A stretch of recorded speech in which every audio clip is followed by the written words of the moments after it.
Logis, heureux d'être avec vous en votre compagnie avec Christophe Barbier. Bonjour Christophe. Bonjour Nicolas. Et vous recevez ce matin le politologue Dorian Dreuil. Mais juste avant, ça va pétiller avec le billet du Shabbat de Myriam Barou qui est revenue avec son rire de vacances. Oui, exactement. Mais alors Nicolas, je vois que vous connaissez pas du tout mon jingle. Si. Ah oui, alors va le allez-y, faire, on va le faire tous ensemble. Merci, Christophe, on y va ensemble? On y va. Ah, Greg en régie est très content, le réalisateur sourit. Allez, 1, 2, 3. Le billet de Shabbat. Vous voyez que je le connais. Oui, ouais, bon, allez, allez, c'était bien. Dorian, vous le connaissez pas encore? Non, la prochaine fois, que je reviendrai. Prenez-le pour la prochaine fois, s'il vous plaît. Je le chanterai. Ouais, merci. Donc, Dorian Dreuil, bonjour. Bonjour. Vous êtes engagé au sein d'Action contre la faim depuis vos 16 ans. Incroyable, autrement dit déjà depuis 5 longues années. Hein. Vous aussi, vous ont cloqué à la sortie du métro, c'est ça? Moi, je les aime bien, les jeunes des ONG. Ils me font penser à ma fille. Elle dit bonjour à des gens qui ne la connaissent pas. Elle veut absolument leur parler et eux absolument l'éviter. Il lui sourit en disant oui, c'est intéressant, mais j'ai pas le temps.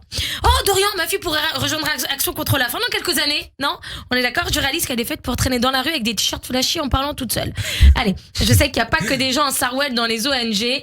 Il y a qu'à vous voir ce matin avec votre costume 3 pièces. Pas du tout pour les gens qui ne regardent pas. Il est venu avec des New Balance. Hashtag on fait pas de pub. Non, ma fille, moi, elle serait géniale dans une ONG. Vraiment, vous la connaissez pas, Dorian. Elle serait incroyable. Elle est tellement insistante qu'elle pourrait faire signer Bachar al-Assad pour une pétition sur l'interdiction des armes chimiques. Enfin, bref, assez parlé de vous. Parlons de mes enfants. On a fait le passeport cet été, le fameux cahier de vacances qui rappelle aux enfants que la joie n'est qu'éphémère et que la vie est une pourriture capitaliste. Un matin, ma fille m'a dit « Viens maman, on fait le passeport ». Je lui ai crié dessus, je lui ai dit « Va ranger tes affaires, il y en a de partout ». Je galère sur les problèmes de maths, je sais pas faire. Je préfère passer pour une méchante que pour une idiote. Pendant les vacances, faut occuper les enfants et faut se reposer. Ça n'a rien à voir, on devrait pas prendre nos vacances ensemble. Hein, les adultes et les enfants ont 2 buts très différents. Je vous aime mes filles, mais ça matche pas entre nous. Voilà, tiens tes brassards Vaiana, bonne continuation. Moi, je suis partie en Vendée, à Bretignolles-sur-Mer. Wow. Mon père, très sympa. Wow. Mon père m'a dit avant de partir, fais gaffe, il y a eu un incendie à La Roche-sur-Yon la semaine dernière. D'accord. Donc, faut pas aller à La Roche-sur-Yon ni dans le passé. Ok. Allez. À Bretignolles, j'ai loué une maison face à la mer dans les hauteurs. C'était magnifique. Vraiment, c'était incroyable. Et plus jamais. Mais quelle angoisse! Au début, c'est génial. Tu regardes la mer, tu vois le coucher de soleil sur l'horizon, c'est splendide. Et puis, forcément, tu vois des gens se baigner. Et puis, tu vois quelqu'un qui galère un peu à revenir. Alors, tu fais quoi? Tu passes ton temps à vérifier que tout le monde revient bien sur la plage avant d'aller enfin te coucher. Voilà, c'était pas du tout reposant. J'étais même pas payée pour être secouriste. En plus, même si je savais nager le crawl, imagine, le temps que je descende des escaliers de chez moi, que je mette ma crème solaire, un maillot de bain, que j'appelle une babysitter pour me garder les enfants, je suis prête, mais seulement pour aller aux funérailles du mec. Heureusement que personne n'est mort sous mes yeux, je l'aurais très mal pris. Vraiment, t'imagines, t'es là en vacances, tu te dis, il se noie sous ma fenêtre, il me fait ça à moi. J'ai pris un médicament cet été, j'avais tous les effets secondaires, nausées, étourdissements, insomnie, tous sauf la perte de poids. Je suis dégoûtée. Pourquoi je l'ai jamais, cet effet secondaire, hein? Bref, je dormais pas à 2h du mat, j'allume la télé, je tombe sur Canal Kids et devinez quoi? Il y a Sam le pompier. Ça choque personne autour de la table. Si vous... À 2h du mat, Sam le pompier, normal. Une chaîne pour enfants qui continue de diffuser à 2h du mat. C'est pour qui? Pour les gosses insomniaques qui après une bonne cuite et quelques rails de coke ont du mal à s'endormir?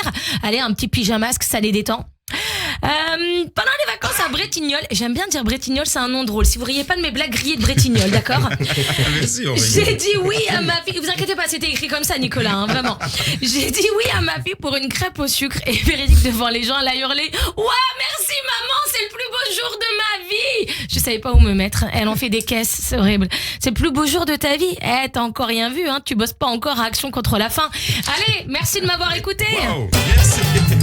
Et c'était déjà un billet, je trouve, de politologue. Et voilà. Pas du tout Tartignol pour parler de Bretignolles. Oh là là, quelle belle rime. Mais alors, ce Bretignolles, racontez-nous pourquoi Bretignolles. C'était le seul truc qui restait sur Airbnb, vraiment, Nicolas. On a fait comme on a pu. Non, et alors on n'a pas connu la canicule. On était en Vendée, on n'a pas compris les gens qui disaient la canicule. On disait ah bon, on n'a pas compris. Ah ouais, et je trouve que votre fille là dans le billet, elle vous ressemble un peu. Votre fille, elle a un peu le même. Arrêtez, vous ressemblez à Ilana. Arrêtez. Je croirais entendre Ilana. Oui, il paraît que c'est une drama queen. Je ne sais pas à qui elle ressemble. Non, pas du tout. Pas du tout. Non, les chiens ne font pas des chats. Christophe Barbier, en pleine forme ce matin. C'est le dernier jour de la semaine. Et c'est le premier jour de septembre. Et c'est le premier jour de septembre. Vous savez qu'on a parlé de l'invasion de la Pologne ce matin à 6h08. Et là maintenant, eh bien, c'est votre rendez-vous, le barbier du matin, avec, vous recevez Dorian Dreuil, politologue. Le barbier du matin.